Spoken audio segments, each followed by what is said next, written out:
Library along with my coworker Scott, and we will be your co-hosts for tonight's virtual program, Atlantic Book Awards, Family Dynamics in Fiction. The format of tonight's program will be as follows. I will formally introduce our program facilitator, Pauline Dakin. Pauline will introduce tonight's guest authors, followed by a discussion which will take 40 to 45 minutes. Once the discussion is finished, we'll follow up with questions. You can submit your question in the chat pane located at the bottom of your screen. We wish to begin this evening by acknowledging that we are on Mi'kmaq. We live, work, and play on ancestral land that belongs to the Mi'kmaq people, the First Peoples of Nova Scotia. As we seek to build a more inclusive municipality, we remember that we are all treaty people. We are pleased to partner with the Atlantic Book Award Society for tonight's virtual program, Atlantic Book Awards, Family Dynamics in Fiction. The Atlantic Book Awards will be presented during an online gala hosted by CTV's Amanda Deppison next Thursday on May the 13th at 7 p.m. To learn more about the gala and the next week's festival events, please visit atlanticbookawards.ca. Tonight's program facilitator is Pauline Dakin.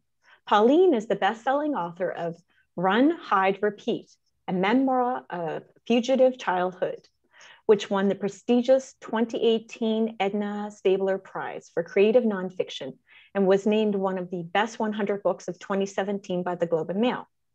Run, Hide, Repeat will be re-released by Penguin Canada in September of 2021. Pauline is a professor of journalism at the University of King's College and an award-winning journalist for the past 14 years, was a health reporter for CBC National News, and was the host of the documentary program Atlantic Voice. Please join me in welcoming Pauline Dakin. Thank you, Tanya, and hello to everybody out in Zoom land. I'd like to start by introducing tonight's panel members, our four nominated authors: Chris Benjamin, Laura Best, Bridget Canning, and Alison Taylor. So Chris is a journalist, an editor, fiction writer, and managing editor for Atlantic Books today. He's the author of 3 previous books: Indian School Road, which was named a Nova Scotia Book of Influence by the province's librarians and publishers; Eco Innovators, which won the Best Atlantic Published Book Award and was a finalist for the Evelyn Richardson Nonfiction Prize; and Drive-By Saviors, a novel that made the Canada Reads Top Essential Books list. And Chris is nominated for the 2021 Alistair MacLeod Prize for short fiction for Boy with a Problem. Congratulations, Chris. Laura Best has had more than 40 short stories published in literary magazines and anthologies. Her first young adult novel, Bittersweet, was shortlisted for the Jeffrey Bilson Award for Historical Fiction for Young People and made the Best Books for Kids and Teens 2011 list. She lives in East Dalhousie, Nova Scotia, and Laura is nominated for the Jim Connors Dartmouth Book Award Fiction, and that is for her book, Good Mothers Don't. Congratulations, Laura. Thank you. Bridget Canning was raised on a sheep farm in Highlands, Newfoundland, and her first novel, The Greatest Hits of Wanda Janes, was shortlisted for the BMO Winterset Award, the Margaret and John Savage First Book Award, Fiction, and the Newfoundland and Labrador Book Award for Fiction. She lives in St. John's and is nominated for the Thomas Riddell Atlantic Fiction Award for Some People's Children. And congratulations to you, Bridget, too. Thank you very much. And Alison Taylor has spent 20 years as a television editor in Toronto. They have previously published a short story in Exile Literary Quarterly, performed deadpan stand-up on various comedy stages, and made several internationally screened experimental short films. They now live in Fredericton, and Aftershock is their first novel and is nominated for the Margaret and John Savage First Book Award Fiction. Congratulations, Alison. Thank you. And again, thank you to everybody who's logged in to be here with us tonight. This panel is about capturing family dynamics in fiction. So I thought we could start with each of the authors, just briefly giving the audience a taste of the family dynamics at work in your books. Alison, would you start us off? What are the family dynamics going on in Aftershock? Sure. The book centers around a mother and a daughter from both of their perspectives, alternating between them.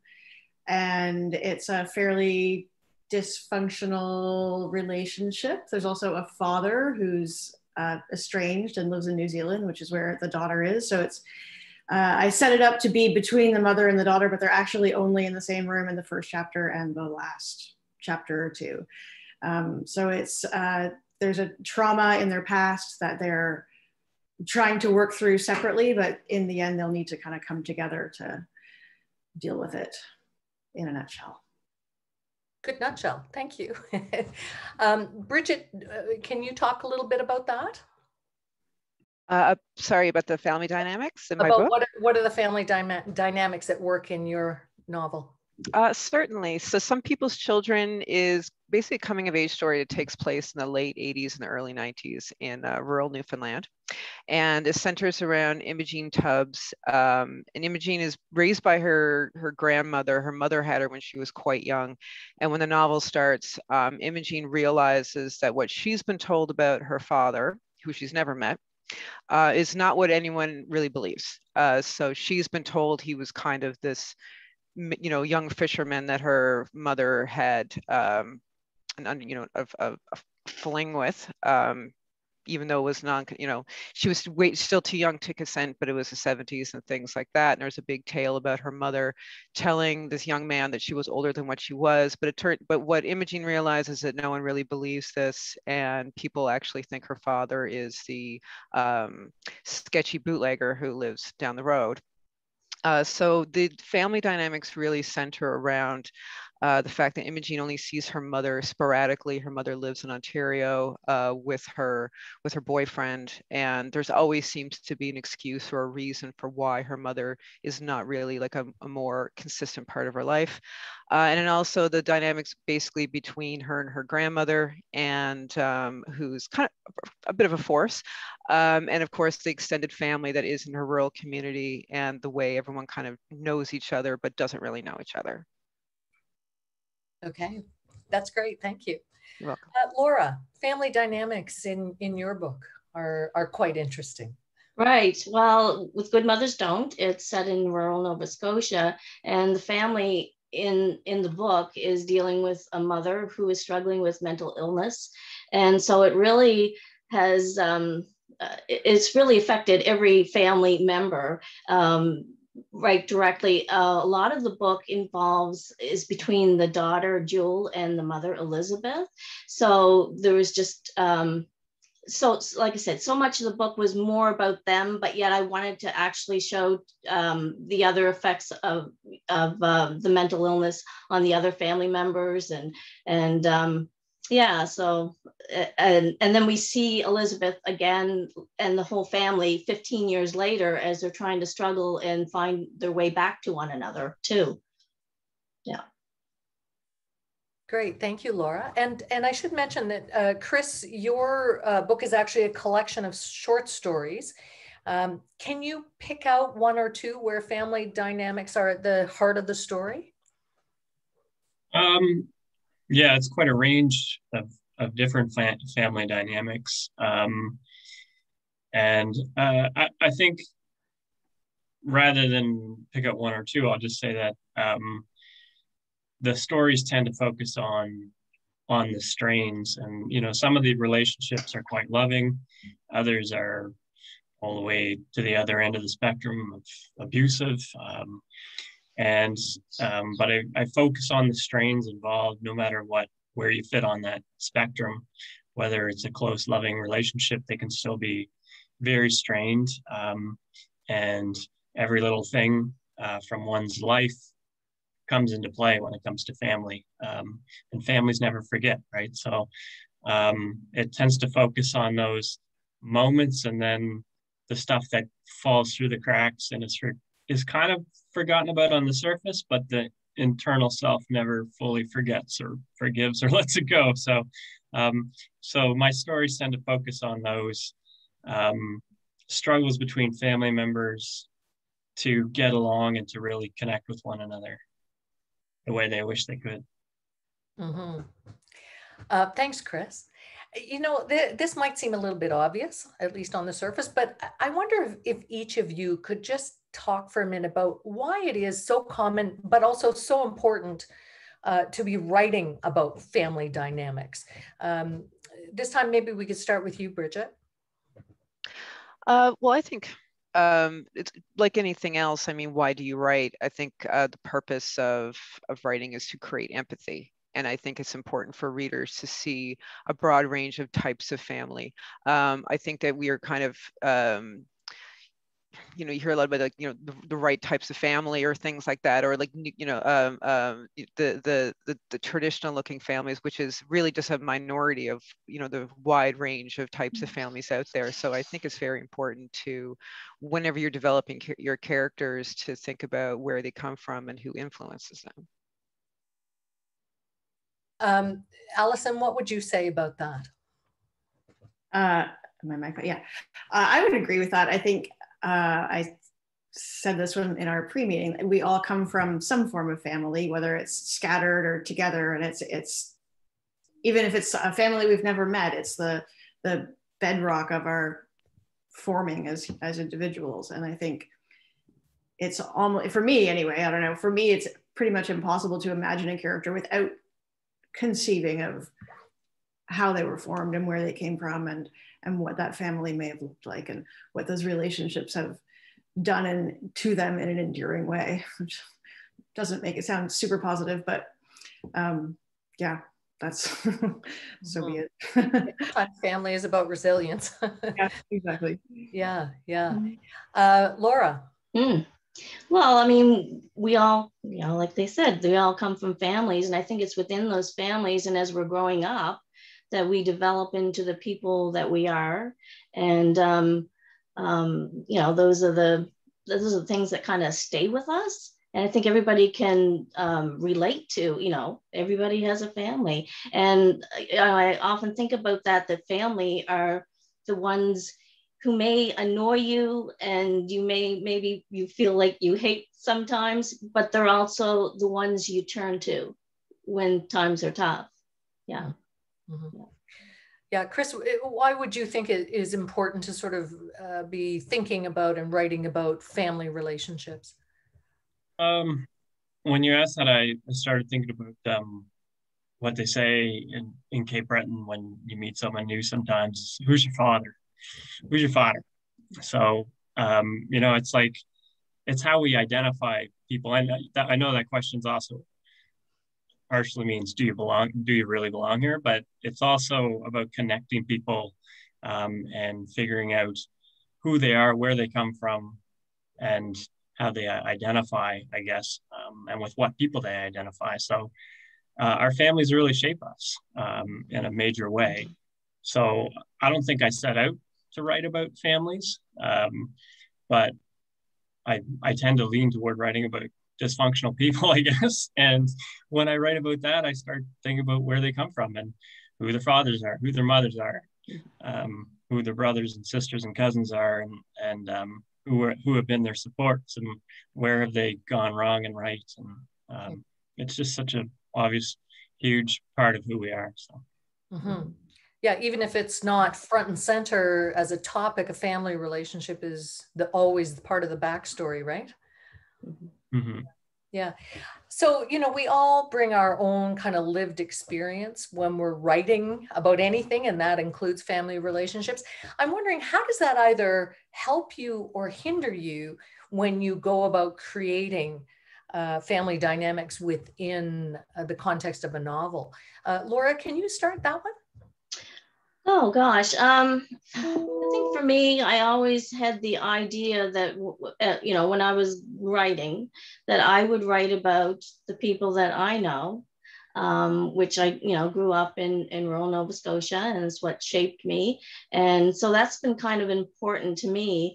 Does it hinder me? Yes, I think in a sense, because, you know, it kind of limits me to, you know, I've never really, I don't know if I've ever written about someone that I can't relate to in that sense.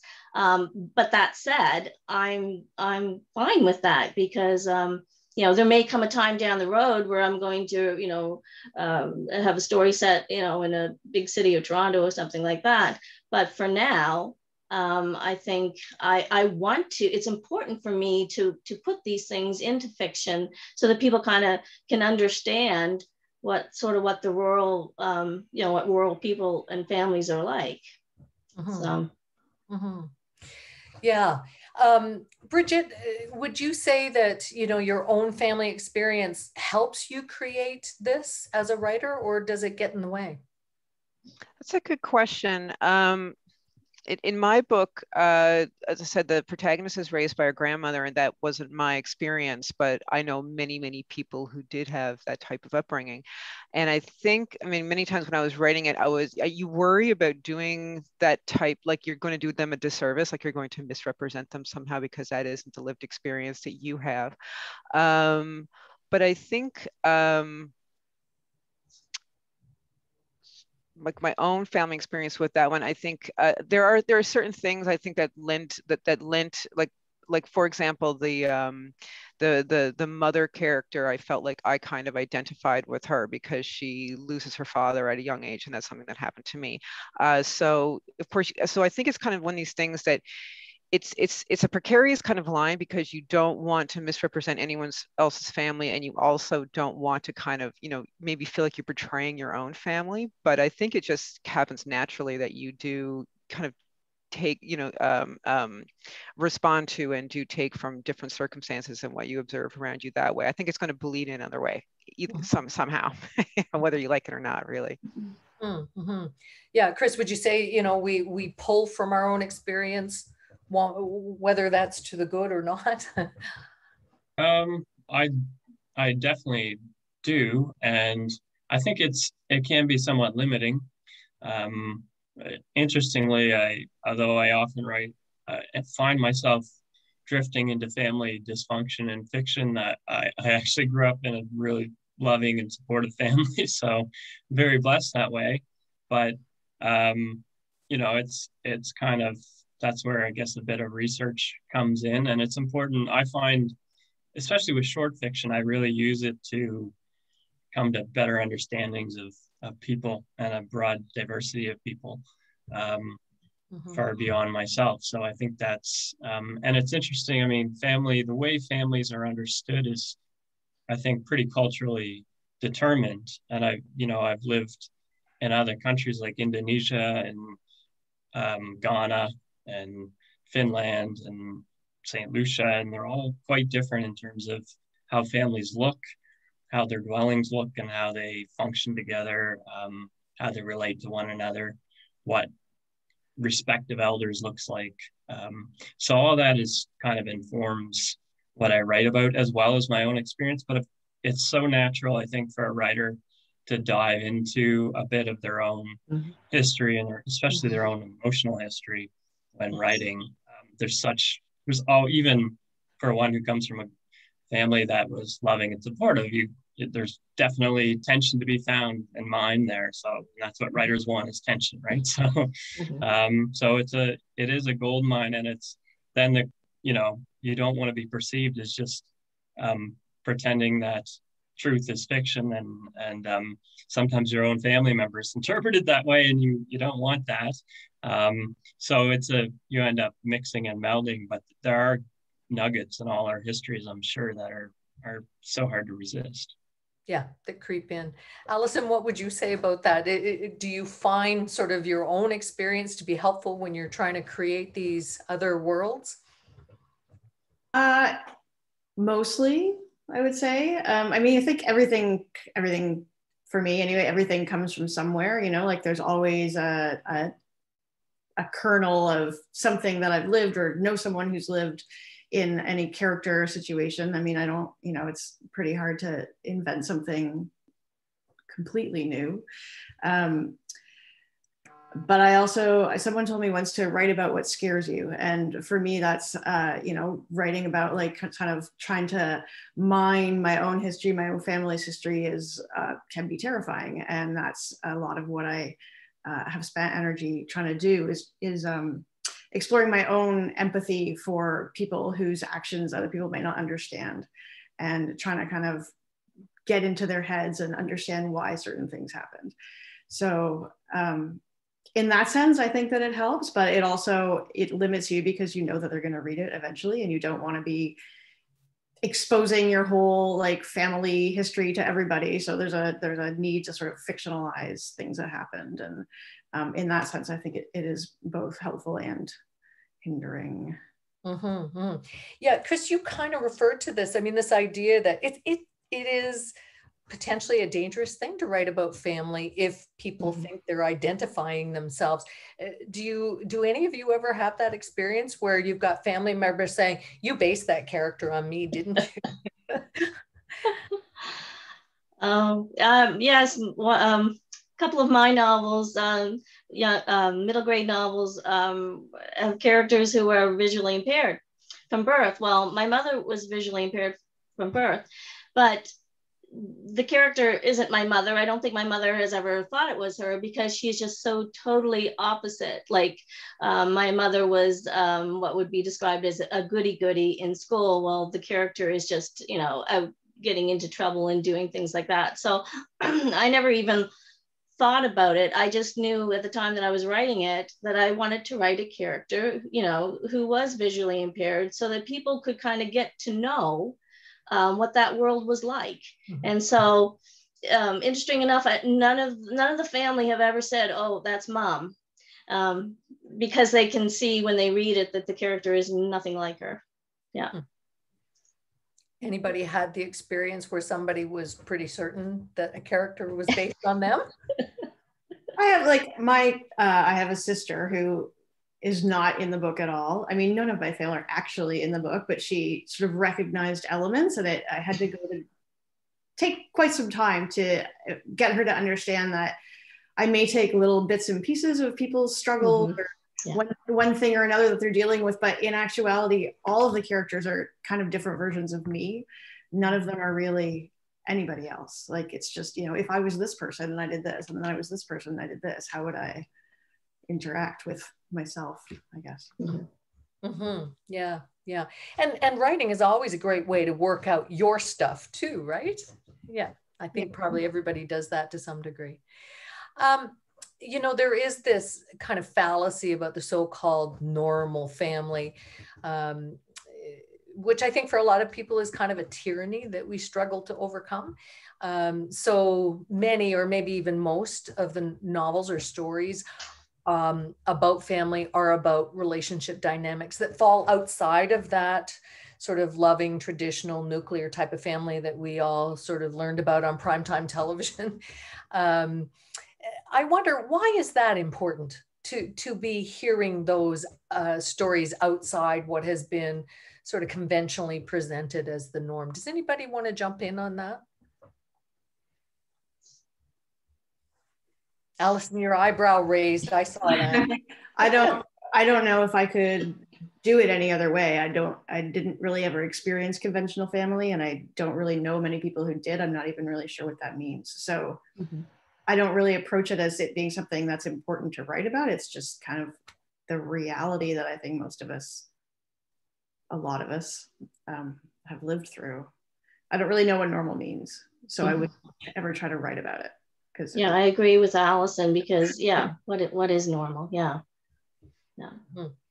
Chris, it kind of sounds like you might have had what would most closely approximate that, primetime family in terms of feeling supported and loved. But many of your characters aren't in that sort of world, as you've said. So why explore that particularly? Well, I mean, first of all, like I said, even when things are good with a family, they're complicated. And even, I mean, it was loving and supportive, but there were also tough times that had to be navigated. And again, it's that stuff stays with you emotionally all your life. And so it comes out in fiction as well. And I find, I mean, I don't want to create in fiction or in fact any kind of illusion about families. They're complicated and sticky and difficult, whatever kind of family. And I think there are so many kinds of quote unquote families that we now recognize that more than when I was growing up, where the nuclear was kind of what was expected, at least where I grew up in a suburban area outside of Halifax. And I really, personally, I love stories about people finding each other and making family. I think that's often what happens when people fall in love. But it also, it can be people who have been excluded by their own geographic communities, but they find communities elsewhere, either by people who identify similarly to them or just people who are willing to love them for what they are.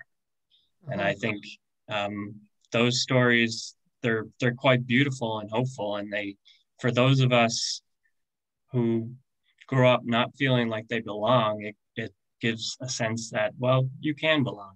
It's a struggle, but you can find people who will accept you as you are. And that there is a place for everyone. Yeah. If I could just chime in, I think also it's important to show non-traditional families, because I think traditional family gets equated with like family values, which can be used against people that, this idea of what good family values are: mom and dad and 2.5 kids and a golden retriever, and dad always has a job, and the biggest conflicts are the siblings getting in a fight over whose birthday party is going to happen this week. And I mean, this is a lot of the things people grow up with on TV, and it gets kind of idealized and then can get politicized even, really. So I think, showing, and it isn't real. So showing, the vast differences, and like Chris said, the opportunities where people get to choose their own family is, I think, really important whenever we're making stories. Laura, do you want to add anything to that? Oh gosh, they've all made such great points. I've been just sitting back listening. Very interesting. I should just mention that I can see that a few people have started to add some questions to the chat, and thank you very much for that. We're going to come to those questions pretty soon. But I now just want to sort of give each author a moment to talk about something specific to their book. Laura, in Good Mothers Don't, you've mentioned that the relationships between the family are complicated by mental illness. What made you want to write about that? That's a good question. I did not sit down to write a novel about mental illness. So it started out as a short story. At the time, I was writing short stories. And the first short story that I wrote, I had this image of this little girl and this little boy looking out the window, and they were watching this woman walk across the hayfield, and I could see her hair blowing in the wind. And so the story was told by the 9-year-old. And at the end of the story, I still did not know why the mother had left. And so it must have been probably months later, it sort of stayed with me, and I kept thinking about this. Why did this mother leave? And so then I started to, the character of the mother started coming to me. And that was when I realized that she had left because she was mentally ill, and she was afraid she was going to hurt her children. And she sort of did it as an act of love more than anything, even though, a mother abandons her kids. That sounds like a very selfish thing to do. But I think, for her, it was what she could do, and because she did fear that she would hurt them. Yeah. Chris, you've kind of referred to this, but in Boy with a Problem, you're exploring family and other ideas from such a remarkable range of points of view. There's an orphan boy, there's a lonely, introverted woman with a liking for porn. There's a granddaughter who's helping her grandmother die because she's in such terrible pain from cancer. How do you find the inspiration for, such a broad array of characters and interactions? Well, that's a tough question. I a lot of my stories come to me as just quirky ideas, really, which you might not know from the result that it was kind of quirky or something that struck me as kind of funny, like the lonely woman who likes porn that you mentioned. The idea was sort of, well, imagine if there was someone and they're kind of obsessed with death and afraid of death, and their only release from thinking about death was orgasm. And so I just wrote from that perspective about that person, and it became really about the loneliness, I guess, more than it was about the obsession with death, although that was the device that kept her lonely. Fear of exposure to other people, illness, danger, vehicles, whatever. So that sort of keeps her lonely and isolated, but it's the loneliness itself that became the big thing. And I think that I feel that somewhat ironically, loneliness is a universal feeling. We all go through it. Even those of us who live in crowded, busy houses 24/7 during a pandemic, you know, sometimes we are surprised to find ourselves with a bit of loneliness about, like, am I actually here all alone? So that's kind of the unifying force among these characters. But I like to explore it, like I said, from different points of view. And I guess my eye is always open to the underdog. I mean, I'm just a sucker for an underdog story. So it's really, whether it's whatever the gender of the character, whatever their ethnicity or country of origin, whatever their education level, whatever their addiction is. I think we all have addictions. Whatever theirs is, whatever it is that's driving them. I want to just explore different takes, but it often seems to be about that struggle with the what I think is a universal condition of loneliness. And a sense of lack of belonging, eh? Yeah, it's about, because I think those two are very related. It's about trying to find a place to belong and a good connection with other people. And it's, you know, often the struggle is that you don't feel fully understood by anyone. So even your family. So that's the struggle. Yeah. Thank you.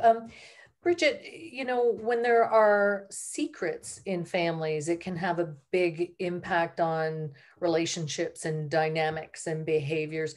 And that's certainly part of what you're writing about. And what made you want to explore that idea of, you know, those family secrets or those secrets between family members? Well, in the case of this book, the secret that exists, it's not really a secret. But it is extremely damaging. It's damaging towards Imogene, as, I mean, basically she realizes that no matter which way she looks at it, she's a product of rape. Her mother was raped.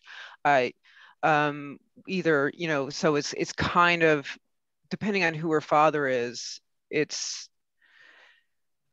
which monster is better. You know, this man who was passing through town, or this obviously violent, abusive person who lives up the street, who she is horrified that she's connected with. So, you know, that kind of what you know, I was kind of exploring with that is the secret. She knows that there is a secret. She knows that she is being gossiped about. Her mother is a product of, you know, her mother is being gossiped about, but knowing the truth, either way, it's trying to uncover the secret means that basically it's an ugly conversation she has to have with her mother, and it's facing her biggest fear, that her mother doesn't truly love her. So within that is something that comes up, and Imogene has to decide if she buries it or she faces it, and that's really kind of her struggle, and the struggle with the dynamic with her mother throughout the entire book. Yeah, the secret is basically, as I said, it's not a secret because it's whispered about her. She knows what's being whispered about her, and it's just always there, and it becomes kind of a part of her. When I started writing this character, I thought I want to write about someone who is basically raised as a product of gossip, and that becomes something that I think I'm trying to remember who the reviewer was for the book, but they said this is not really a coming of age story, it's more of a coming to terms, which I was like, ooh, I wish I'd said that myself. But that's, you know, kind of the you know, the central theme really in the book is deciding how much this matters to how much, you know, the relationship she has with her mother, and how she feels about herself. Mm-hmm. And you can't really have a true relationship as long as there's that thing that is unsaid. This unspoken thing, and the shifting of guilt and from both parties, where she feels like she's always going to be a reminder to her mother of this horrible thing that happened to her. Yeah. Alison, your main character in Aftershock is a young woman who's struggling to connect with her parents after a family tragedy. What is it that they have to overcome to figure out how to love each other again? What do they have to overcome? I mean, themselves, really. I think the mother, Jules, really has to overcome her self-loathing in order to let herself ask for help and let herself be loved. And the daughter really has to overcome her immaturity and start to see her parents as people again. I think, or not again, but for the first time, because she's 19. But I think, there's a real rift, a real lack of communication between them, and a real, I mean, you mentioned secrets, and I don't know if it's secrets so much as just things that were never talked about and never discussed, that people kind of know, but everyone has a different understanding of them. And I think they have to overcome the silence. They have to like air what lies between them in order to see it from each other's perspectives and gain some empathy for each other. I think that's really the key to the whole thing. And right, there's an interesting part of this in that, you know, dad has moved on and moved away and has a new family, and so there's that part of the dynamic too, is, you know, how do you reinsert yourself into that other family? Or can you? Right? I don't know that. I think understanding that he wasn't getting what he needed from his first family is what allows us to see him as a person worthy of empathy. I don't know that Chloe, the daughter, ever really gets there, but I think she starts to by the end. Yeah, I don't know. I think it's really just about people kind of understanding that, you know, we've all gone through something, and in some ways we're still going to be alone no matter what, but that doesn't mean that we can't try to understand each other. Yeah. I'm wondering if there are any writers that any of you kind of look to as inspirational or instructive around writing about family. Well, I'm a big fan of Miriam Tay's. So, and how she can kind of fill you with grief and make you laugh at the same time. I think being able to laugh at her pain is really a key survival tool. Yeah. Are you thinking about Women Talking? No, I'm thinking about All My Puny Sorrows and Summer of My Amazing Luck. Yeah. Yeah, she's excellent. Yeah. Yeah. Anybody else come to mind for any of you? One book comes to mind, which is A Hero's Walk by Anita Rao Badami, who's an Indian-Canadian writer, which is, I mean, it's not something I would compare my own work to at all. It's quite different, but it's she does an amazing job. It's a multi-generational look at an Indian family that does come to Canada. The only similarity with my work is, again, it's about really the strains with interpersonal relationships there. So, and the father's difficulty connecting with his daughter. and how they do eventually, or how he learns to kind of understand her a bit better and her point of view. And it's just a beautiful dive into those characters, and similar to what Alison was saying, like having a difficult character, but then being able to show that point of view, and so that the reader has empathy for them. Anita Rabadami does a great job with that book. I mean, just that. Did any of you find yourselves doing research into family dynamics as you were writing?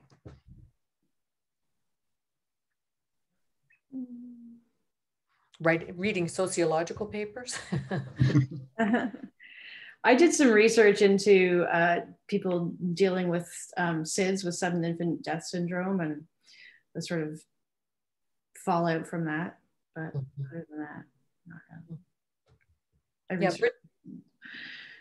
I would say research in more the form of kind of conversations I've had with people. You know, like I said, the protagonist of my book's raised by her grandmother, and that wasn't my experience. So talking with, you know, many people who, because it's very common, especially in Newfoundland, that you would have somebody, like especially with big families, often like the eldest person, the first child born, maybe because a young couple are just getting set up, they would be end up being raised by the grandparents. So it was more, again, more a number of conversations I had with people. Laura, did you have to do any research around, you know, mental illness in family, that kind of thing? Well, of course, I, you know, looked into and researched mental illness, and I had, through the years, had kind of collected different articles that, and I tend to do that when I see an article that interests me, I'll clip it and save it. And so I had saved several different articles about, you know, ECT treatment and stuff like that during the 1960s and things like that. So but a lot for me is, yes, I do the research, but as I'm writing, I put myself in that person's place. So I think that's why I like writing first person, because it kind of allows me to become that person. And so then I can kind of imagine, you know, what their thoughts are, what their feelings are. And in some ways, I find that almost easier for me, like I said, for me to write first person, and then it's like, you know, playing make believe when you're a kid, and you know, this character and that character, and you know, writing kind of gives me the opportunity to become all those different characters. But of course, then you have to, you know, imagine and figure out, you know, what their motives are, what they're feeling, and all those things too. But I enjoy it. Yeah. I want to make sure that we leave some time for questions from the audience, and we've had a few come in already. So if everybody, unless anybody has anything else they want to jump in and say right this now, I'm going to move on to some questions. Is that all right? Mm-hmm. Okay, good. Here's an interesting one about, you know, books dealing with struggles, and some curiosity to find out, do they end on a hopeful note? Yes. Chris, I guess that, yeah, I would say for sure. Chris, it's a little, you know, depends which story we're talking about for you, eh? Yeah, some of them do and some of them don't. And some of them you can see the character kind of starting the cycle over again at the end of the story. So they end somewhat how they started. But I do like a happy ending when I can swing it. I don't want to be too saccharine, I guess, when I write a story, but I think going back to that one woman with her obsession with death, it ends with her finding romance, a kind of unexpected and odd romance, and one that does give her the relief she seeks from her death obsession. So it's not 100% flowers and violins, but it's I'd say it's a hopeful note. Yeah. Sounds kind of realistic. Yeah, I would definitely say the other novels all do end on a hopeful note. Mm-hmm. Not necessarily a big bow tied on a pretty package, but something hopeful, right? Mm-hmm. Yeah, yeah. Did that feel like an important part of your story, that there is that at the end? I actually, as a first-time author, it was something that I really struggled with. The publisher wanted it a lot more hopeful than I had it. I had a little bit of hope, but it ended up with a lot more. So. And mine ended up hopeful as well. I mean, I couldn't put this family through all that trouble to find one another and get back together and just not have hope there. But also, we also know that they still have a lot of work yet to do. So, yeah. Mm-hmm, mm-hmm. Yeah. Yeah. Bridget? Yes, mine ended on a hopeful note. Well, in Imogene and her mother's case, yes. It was important for me, like at the end of the book, of course, as her friend Jamie. And at the end of the book, we see, of course, he has not resolved anything with his family, but it is hopeful because he's moving on. He's doing something for himself. I just spoiled the end of my book. Look, but yeah, I think I don't know if it's always important for it to end on a hopeful note. I think sometimes it's just you see a change. Like there's a change from the character in the beginning to at the end, and it might not be a resolution or hopeful, but maybe there is something that's been learned in that case, which I guess you could see that as hope, but I guess it kind of I guess it depends how you define that or how you want to see it or how you want it to be represented. If that makes sense, I don't know. Yeah, the hero's journey. Something has to have changed. I will say that my book ends with a character coming out of the cold into an apartment, and a big glass of red wine has been put in his place at the table for him, and it ends with that image. So I think that's pretty positive. That's pretty positive. Yeah. Mine, I mean, the family does sort of have it out, which I think is important and does lead to some hope. But I also, Jules is struggling with an oxy addiction. At the end of the book, she's still like, well, I'm not in Canada, I can have some wine. So still things that she needs to be working out. Mm-hmm. Yeah, yeah. Chris, I know that you're a parent. So maybe I can direct this one to you to start with anyway. Marianne is asking for the panelists who are parents, did your exploration of family dynamics in your work surface or have an impact in your parenting? Do you think that the explorations that you write actually has a difference in your parenting style? I mean, in a sense, my stories and the writing of them are almost warnings of what not to do at times. And as I explore that, it's a good reminder to myself to not fall into certain patterns of aloofness or distancing from them, or like wishing away their childhood, because raising small children is not easy at times, and especially during a pandemic when they're homeschooling and always here, and it's there's a temptation to kind of wish it wasn't so, but it's a good reminder to fully embrace their childhood years. They definitely influence the fiction. There's one story in particular about a hockey dad. I'm very much a hockey dad. And that also too is a bit of a warning, should I ever find myself taking a child's sport seriously, to not do that, because it's a pastime and it's for fun, and the people who take it seriously are ill-fated in my fiction, let me tell you. That's a very good story, by the way. Parents and sports. Yeah. Yeah. Are there any other parents on the panel that have had that experience of sort of exploring things in writing and then seeing it in real life? Okay.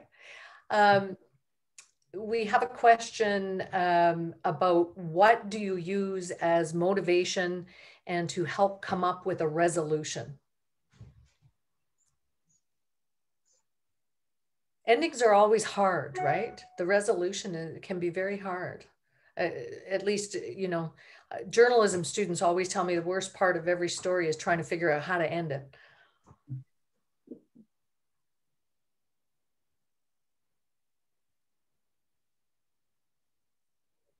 So motivation for the resolution, like motivation to find the ending, is that? Well, maybe we'll send that back and ask for a clarification. Do you mean motivation to keep writing, motivation to find the ending? We'll I mean, ask. it's always nice to stop torturing yourself. It's always nice to stop torturing yourself, you know. Yeah, it's a good question. I'm just kind of confused if it's resolution, like a resolution for the conflict, or just to end the work and the story. Well, let's talk about for now about, you know, resolution. How do you decide how to resolve your story? I actually knew the ending when I started it. I mean, didn't know it, but I sort of saw the arc going in, and it was in a lot of ways a question of how to get there. Mm-hmm. And I took a lot of detours along the way. There's a lot of pages that never made it into the book, but I knew that I wanted, you know, that they were going to split up at the beginning and that I needed them to come together in the end one way or the other. So for me, it was kind of built into how I structured it from the beginning. Mm-hmm. Yeah, that's the same as me. I knew the ending. Mm-hmm. I knew, so it was just more of, I guess, being motivated to just fill the gaps in between those. For my first book, I thought I knew the ending at the beginning, and then when I got there, I was like, nope, it's going to it actually kind of detoured, which was really interesting. It kind of took me by surprise, and I was very happy with that. But yeah. So for both of my books, I knew the ending when I got started. Yeah. Did you know, Laura, how your book would end? No, I didn't. I knew that it would be, you know, wouldn't be a horribly, terribly ending for the characters, but for me, the characters sort of, you know, they sort of take over, and so I don't always know. I do sometimes know how it's going to end because I have this idea in my head, but then, you know, like I think Bridget said, it can sometimes just go off another way that you're not expecting it. So really, for me, the characters, you know, they sort of lead me through the story is how I always describe it. You know, I'm not telling them what to do. Oftentimes they're telling me, you know. You get a life of their own. They do, yes, yeah. We did get a clarification from Chris saying, just mean, how do you decide what note to end on, a happy ending or not, and what motivates you to make those choices? I think, like Laura just said, kind of like finally when it's actually, because that happened to me with my first book, like the kind of character kind of took a life of its own. I was like, and what I thought was going to be, it's like, actually, you know what, she'd do it this way. And that was motivating because it was just such a pleasant surprise, like to have, like to kind of feel like that had taken on its own legs, you know, that was moving up, had its own momentum. So that in itself, having that happen is motivating. And, you know, you kind of hope that would happen again or like kind of be some kind of guiding through your future work. Yeah. Chris, for you, is it story dependent? Yeah. Well, I'll just say that for my novel, I mean, I had it totally mapped out and I stuck to the plan. For short stories, I think I have an idea of what the climax is, like some blowout type scene. And then, but I always like to have a resolution scene if I can after that. So that's sort of, I guess the character, as Laura said, the characters usually take me there. But I have to write to that point to get there with short fiction. For some reason, it's like I know where the tension is leading and I know where it gets released, but then how do I end it after that? Do I just end with that, or do I actually have a resolution kind of scene?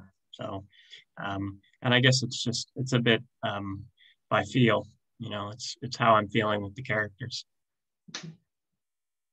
I I think that for anybody who really loves to read, there's always a fascination about the process. And we have a question about how long each book took to write from first word to publication, roughly. Laura, how long did it take you? Well, that would depend on my starting from the first short story I wrote, which was back in 2008, or when I actually started to bring these join these stories together and make a novel out of it. And gosh, I don't even know when I started doing that, but it's years. Yeah. Mm-hmm. Bridget, how about you? Well, this is the second book I got published, but this is actually the first book I wrote. So, and it's funny, one of my New Year's resolutions was to clear out, 30 years of journals that I have sitting on this shelf over here. It's a mess. And I was going through them in January, and I actually found a journal that I had in the year 2000, and there's pieces of some people's children in it. So for years, I kind of wrote it and, got defeated and put it down and picked it up and put it down and things like that. And then I think it was 2011 or 2012, I read Stephen King's Memoir on Writing. And one of the things he said in that book, which is really good, kind of motivational, whether you're a Stephen King fan or not, it is a good book on writing. He said, just pick something up and, finish it. So it was then that I actually finished the draft. So that was, 10 years from when I had scraps of it written. It was over 10 years. And then after that, I wrote my second novel in 6 months. Wow. So the first book that got published took me probably, 6 months to get a first, 4 or 5, 6 months to get a full draft, and then probably another couple years developing or something like that. But this one that just Some People's Children was a long battle, a long epic battle for over 10 years. Yeah, it was obviously worth it. Thank you. Yeah, hope so. Alison, how long did you put into your book? This also started as a short story that I wrote for a workshop back in 2009, maybe. And then I started turning it into a novel, maybe 2011, 2012, and had a draft in I don't know. I'm working, right? So we all are probably, I work 60 hours a week, and then between contracts, that's when I write. So it probably took me about 3 or 4 years to get a draft. And then, so let's say 2011, so 10 years. Yeah. Wow. And Chris, you've been sort of gathering pieces for this collection of short stories for quite a while, I think, eh? Yeah, 17 years. You win. Yeah, I know the Delia and Phil short story in the collection. This is amazing that all these books went short story, novel, short story, because Delia and Phil was originally part of Drive-By Saviors, which was a scene where the protagonist of that novel, Mark, is just seeing two people, just a couple on the Toronto subway system, and she pinches his ass, and he just the story is his imagining of their relationship. And it had nothing to do with the rest of Drive-By Saviors at all. It was really just about Mark's imagination. And so I cut it because it didn't serve a purpose really, but it was a good story. So it got published, and it eventually became part of this collection. And I started writing that in 2003. It's clearly a labor of love. Nobody's doing this, because it flies off the tips of your fingers or it's going to make you wealthy. So it's clearly something that you are called to do, and all of us who get to read you benefit from that. We're just coming up to the end of our hour, and I want to thank you for submitting to the grilling and to being so forthright with all your answers. Thank you, and congratulations on your nominations. Thank you. Thank you very much. Thank you so much. It was great. Yeah, thanks, Pauline.